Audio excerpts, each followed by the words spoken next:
Praise the Lord. आज के कार्यक्रम में मैं आपका हार्दिक स्वागत करता हूं। आज जिस विषय को हम सीखेंगे उसका शीर्षक मैंने रखा है संगति की तैयारी। हाँ मेरे प्रियो, बाइबल हमें संगति के लिए, विशेषकर विश्वासियों की संगति के लिए उत्साहित करती है। प्रेरित पौलुस हमें संगति के लिए उत्साहित करता है। वो कहता है कि जो शुद्ध हृदय से प्रभु का नाम लेते हैं उनके साथ धार्मिकता, मेल मिलाप का, विश्वास का पीछा करने के लिए, उनके साथ संगति करने के लिए वो हमें प्रोत्साहित करता है। और हम आरंभिक कलीसियाओं के विषय में जब पढ़ते हैं हम इस बात को जानते हैं कि वे लगातार संगति करते थे। वे लगातार प्रेरितों से शिक्षा पाते, स्तुति करते, प्रार्थना करते और ऐसा करते करते वे अपना संगति परमेश्वर के साथ स्थापित करते थे। बाइबल हमें पुराने नियम में भी परमेश्वर के साथ संगति के विषय बताती है, लेकिन जब याजक विशेषकर परमेश्वर की सेवा के लिए मिलाप वाले तंबू में आते थे वे एक खास तैयारी के साथ आते थे। और बाइबल कहती है यदि वे तैयार नहीं पाए जाते थे तो उनका नाश हो जाया करता था।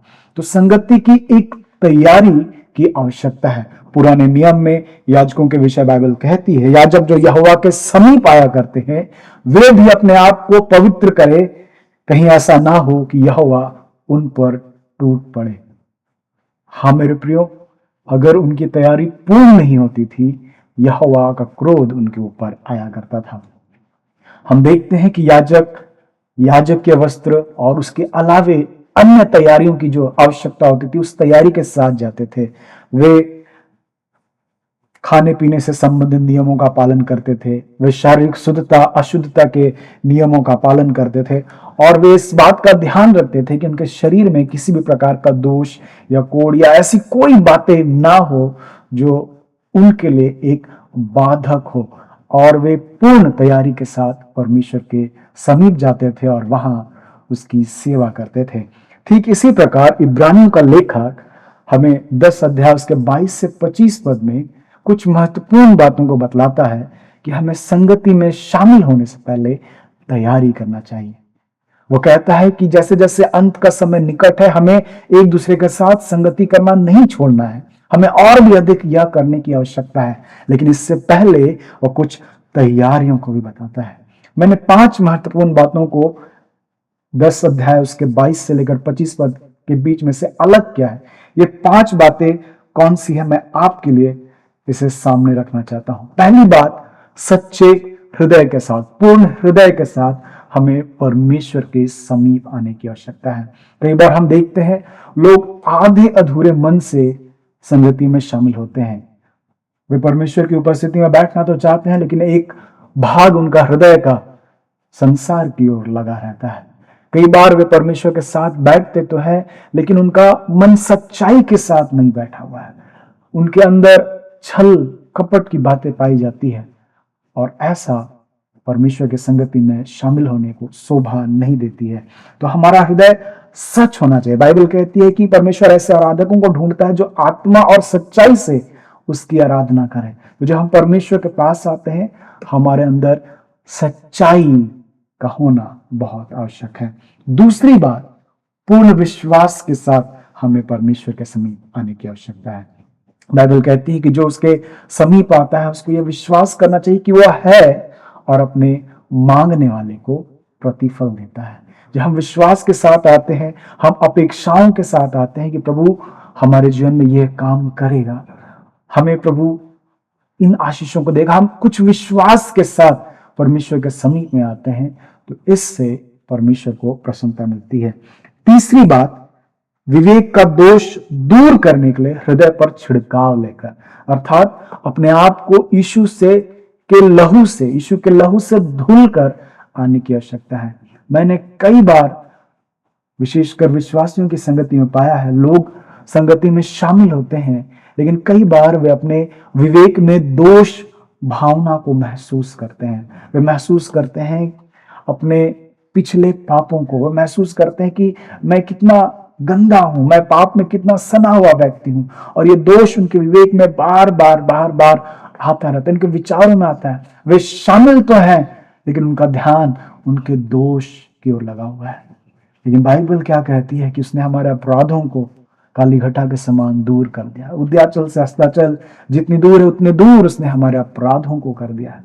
इसलिए आवश्यक है मेरे प्रियो, जब हम संगति में शामिल हों, हम अपने आप को प्रभु यीशु के लहू के नीचे लाए और अपने आप को धो दिए जाने की मांग करें। हम पूर्ण शुद्धता के साथ, जब हम वहां संगति में बैठे, हम इस बात को जानते हुए बैठे कि हमारे पाप क्षमा किए गए, हमारे अधर्म दूर किए गए हैं। इस आशा के साथ हमें बैठने की आवश्यकता है। चौथी बात, आशा के अंगीकार को थामे रहे। हाँ मेरे प्रियो, कई बार हमारी जीवन में प्रतिज्ञाओं को पूर्ण होने में विलंब होता है, लेकिन तब भी बाइबल कहती है कि उसने हमें जीवित आशा के लिए नया जन्म दिया है। हम अपने परमेश्वर पर आशा लगा कर रखें कि वह अपने समय पर अपनी प्रतिज्ञाओं को जरूर पूर्ण करेगा। तो हमारे पास आशा बरकरार रहना चाहिए, और एक इंसान के अंदर जब तक आशा विद्यमान है तब तक वह जीवित समझा जाता है। विश्वासी के अंदर भी यही बातें हैं।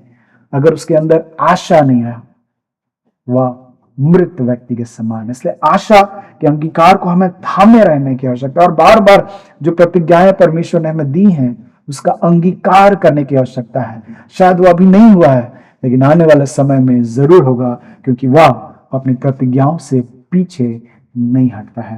पांचवी और अंतिम बात बाइबल कहती है, प्रेम और भले कामों में उकसाने के लिए एक दूसरे की चिंता करना। जब हम संगति में शामिल हो, केवल हम अपने हित के विषय में ना सोचें, वरन हम दूसरे के हित के विषय में भी सोचें। गलाती के लेखक कहता है कि हमें ज्यादा से ज्यादा विश्वासियों के लिए चिंता करने की आवश्यकता है। हम मेरे प्रियो, हम एक दूसरे की चिंता करें, एक दूसरे का हाल जाने कि उनके जीवन में क्या घटित है, और उन बातों के लिए हम परमेश्वर के निमित्त हैं। किसी को अगर सांत्वना की आवश्यकता है तो हम सांत्वना दें, किसी को उत्साह देने की आवश्यकता है तो हम उत्साह दें, किसी को वचन में से कुछ समझाने सिखाने की आवश्यकता है तो हम वो करें। लेकिन हम केवल अपने लिए नहीं आए, हम सेल्फिश होकर संगति में शामिल ना हो कि केवल हमें लाभ हो, लेकिन हम दूसरे के हित के विषय में सोचें।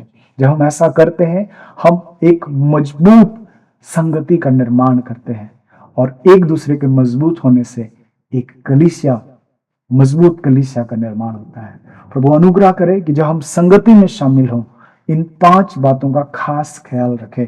हम सच्चे मन के साथ आए, पूर्ण विश्वास के साथ आए, विवेक का दोष दूर करके आए, आशा के साथ आए, और साथ ही साथ भले कामों में, प्रेम में एक दूसरे को उत्साहित करते रहे।